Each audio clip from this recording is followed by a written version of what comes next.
Assalamualaikum warahmatullahi wabarakatuh. Kami dari kelompok Bandung Lautan Api akan mempresentasikan tentang materi itu.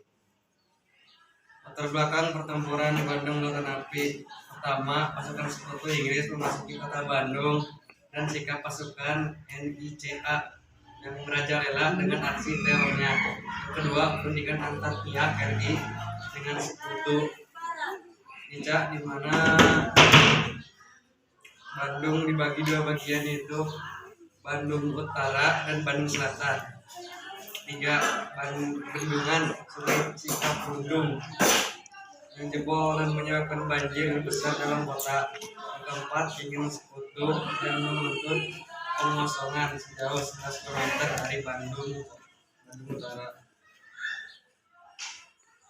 Proses terjadinya peristiwa Bandung Lautan Api pada awal tahun 1946, Inggris menjanjikan menarikan pasukannya dari Jawa Barat dan menyerahkan kepada Belanda untuk selanjutnya digunakan sebagai basis militer.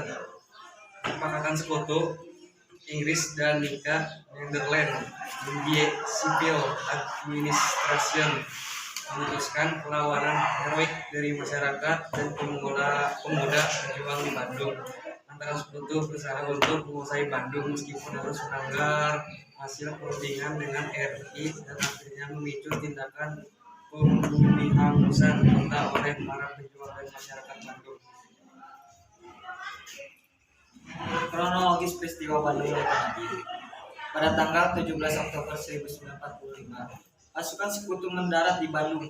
Pada waktu itu para pejuang Bandung sedang menggancang-gancangan merebut senjata dan kekuasaan. Sekutu pemerintahan agar semua senjata pihak Indonesia hasil pelucutan Jepang diserahkan kepada mereka. 21 November 1945, tentara sekutu mengeluarkan ultimatum pertama dengan alasan untuk menjaga keamanan. Mereka menuntut agar kota Bandung bagian utara dikosongkan oleh pihak Indonesia selambat-lambatnya pada 29 November 1945. Perjuangan Republik Indonesia tidak mau memindahkan ultimatum sekutu tersebut, dan sejak saat itu sering terjadi insiden antara pasukan sekutu dengan perjuangan Republik Indonesia. 25 November 1945, rakyat Bandung ditimpa musibah, yakni banjir besar akibat meluapnya Sungai Cikapundung. Bencana alam tersebut menelan ratusan korban dan ribuan penduduk Bandung juga.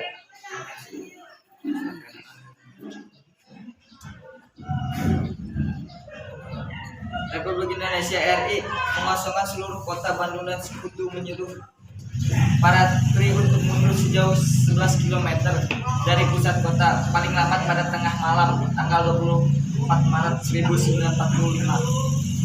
Akibatnya pertempuran pun kembali berlangsung sengit. Pada saat itu datang dua buah surat perintah yang isinya membingungkan, yaitu dua surat pemerintahan yang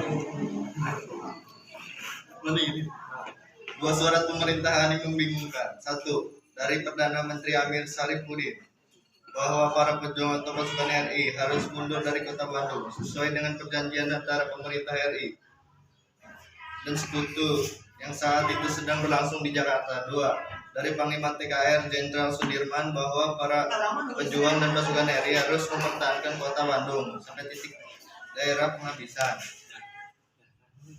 Nah, bagaimanakah solusi dari dua pemerintahan yang membingungkan tersebut?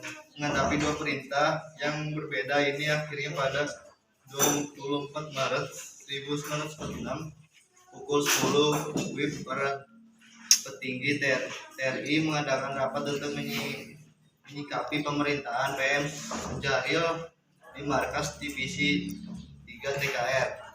Dalam menyikapi ultimatum Inggris, sikap para pejuang terbelah. Ada yang menginginkan bertahan di Bandung sambil melakukan perlawanan hingga titik daerah penghabisan, dan juga yang memilih meninggalkan Bandung sambil mengatur strategi gerilya ketika berada di luar Bandung.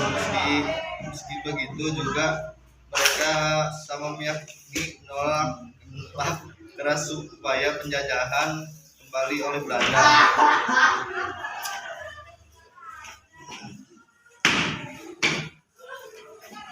Suasana rapat TNI dapat pun berlangsung alot dan panas. Berbagai usulan perlawanan disampaikan peserta rapat. Salah satu usulan adalah meledakan terowongan Sungai Citarum di Raja Mandala sehingga airnya merendam Bandung. Usul ini disampaikan Rukana, namun karena emosinya yang meluap-luap, Rukana menyebut usulannya agar Bandung jadi lautan api, padahal maksudnya lautan air. Diduga dari rapat inilah muncul istilah Bandung Lautan Api. Usul lain muncul dari tokoh Angkatan Muda, Pos Telegraf, dan Telepon HMPTT, tokoh yang tidak setuju jika hanya TNI saja yang meninggalkan Bandung. Menurutnya, rakyat harus bersama TKR mengosongkan kota Bandung. Hasil keputusan rapat sebagai pemegang kekuasaan tertinggi dalam militer di Bandung, Nasution akhirnya memutuskan untuk mentaati keputusan pemerintahan RI. Keputusan ini berisi beberapa poin, diantaranya 1. TNI akan mundur sambil melakukan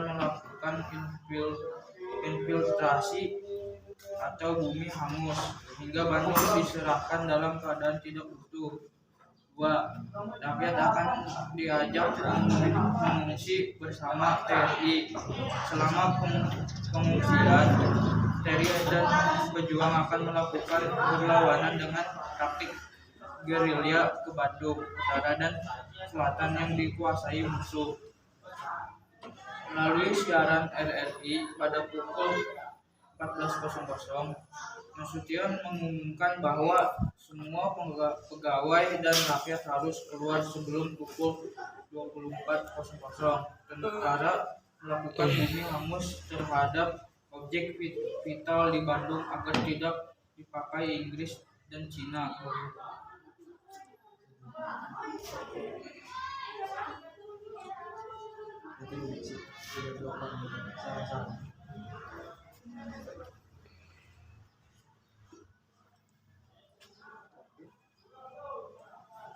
Peristiwa Bandung Lautan Api. Saat malam tiba, TNI akan menyerang Bandung. TNI juga mempersiapkan sejumlah titik pengungsian di Bandung. Rakyat sebagian ada yang menerima informasi tersebut. Sebagian lagi hanya mendengar desas-desus bahwa Bandung akan dibakar dan penduduknya harus mengungsi secara menyebar. Tetapi banyak juga yang tidak mengetahui sama sekali. Namun situasi umum waktu itu mencekam, kepanikan di mana-mana. Meski panik, secara umum rakyat mematuhi keputusan pemerintah. TNI menjadwalkan peledakan pertama dimulai pukul 24.00 WIB di Gedung Regen Sue, selatan alun-alun Bandung, yaitu Gedung Indis Restaun, sekarang Gedung BRI, sebagai aba-aba untuk meledakan semua gedung. Mana? Di tengah persiapan itu tiba-tiba terjadi ledakan. Seorang pejuang mendengar mengaku heran dengan adanya ledakan padahal baru pukul 20 WIB. Ledakan pertama itu berlanjut dianggap aba-aba sehingga pejuang lain pun tergesa-gesa melakukan pembakaran dan ledakan gedung. Semua listrik mati. Inggris mulai menyerang hingga pertempuran sengit terjadi. Pertempuran yang paling parah terjadi di desa Duyut Kolot, sebelah selatan Bandung, di mana terdapat pabrik mesiu yang besar memiliki sekutu TNI bermaksud menghancurkan gudang mesin tersebut. Untuk diutuslah Muhammad Toha dan Ramdan. Kedua pemuda itu berhasil meledakkan gedung tersebut dengan granat tangan. Gudang besar itu meledak dan terbakar. Tetapi kedua pemuda itu pun ikut gugur sebagai pahlawan bangsa.